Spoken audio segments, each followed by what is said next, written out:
Сегодня состоялось расширенное совещание главы республики с главами муниципальных образований. На совещании рассматривались и обсуждались два стратегических указа главы. Первый указ касается мер, которые должны к 30 году повысить качество жизни и показатели социального развития арктических районов республики до уровня не ниже среднероссийских. Они касаются решения вопросов занятости и досуга жителей, связи и транспортной доступности и обновления социальной инфраструктуры. Субсидирование строительных материалов – это очень хорошие такие, скажем так,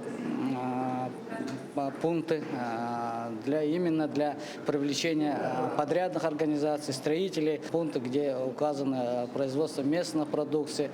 У нас в Анабарском районе мы уже производим молочную продукцию, переработка работает. Есть пункты по широкополосному интернету. Анабарский район, мы 100% подключены к высокоскоростному интернету. Второй стратегический указ направлен на улучшение экологической обстановки в республике. За последние несколько лет темпы роста промышленности в Якутии вышли на новый уровень, в том числе и по недропользованию, что неминуемо ведет к изменениям экологического фона. Документ, подписанный главой, охватывает все сферы государственного экологического контроля и надзора. Этот указ, стратегический указ, играет важную роль.